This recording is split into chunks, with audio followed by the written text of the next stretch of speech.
ciidanka marka waa la qaadaya imika amarka la bixinaya madaxweynihiina uu hadlaya imika baryana ma inaysan dulla lagu hadlaya way dhamaatay baryada iyo sabada way dhamaatay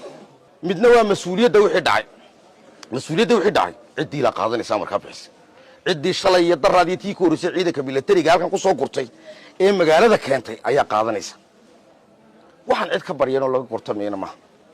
raggaana dhiigoog bilaash noqon maayo maalmo badan ayaa nabadeena inta la laayay lagu rag masaariif sadeeyo ku kala tagayna maanta loo kala tagi maayo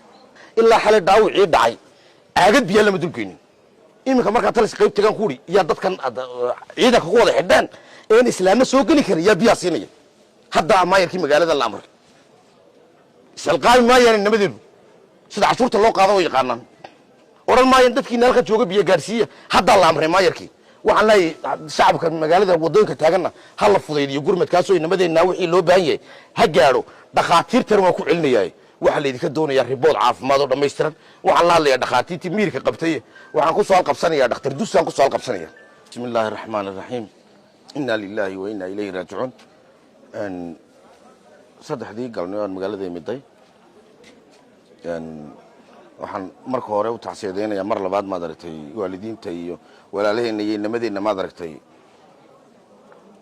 xalay ilaa shalay ma aragtay sida baadilka loo laayay ayaan u tacsiyadeynayaa waalidiintoodii iyo qoysaskoodii dhammaanteen bay naga wada bixeen waana la xanuunsanaynaa inta dhaawacaana ma aragtay ilaahay u boogadhayo marka halkan imiday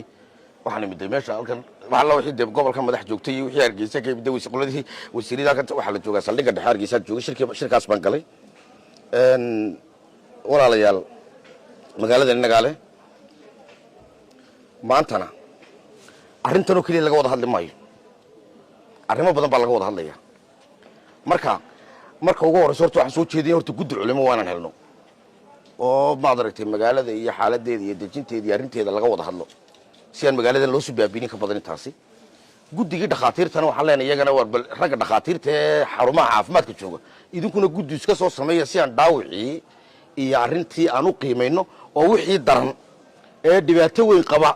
dhakhtar loogu abaabulay halka waxba loogu qaban karinin inay dhaqaatiirtaasi warbixin cadaana ka soo saaraan inta isku tagaan guddi dhaqaatiir la helo waa la dirayaa meeshii wax laga qaban karaya loo dirayaa arrinkaana ma aragtay la qaato midna waa mas'uuliyadda wixii dhacay cidii la qaadanaysa marka bixis cidii shalay iyo daraadii tii ku horeysay ciidanka militariga halkan ku soo gurtay ee magaalada keentay ayaa qaadanaysa waxaan cid ka baryano laga qortameeyna ma raggaana dhiigoog bilaash noqon maayo maalmo badan ayaa nabadeena inta la laayay lagu rag masaariif sadeeyo ku kala tagayna maanta loo kala tagi maayo waxa soo hadhay ciidanka militariga dadka laayay anu maantana waa ka hadlay imikana waa isla soo qaadanay waxa la isla qaatay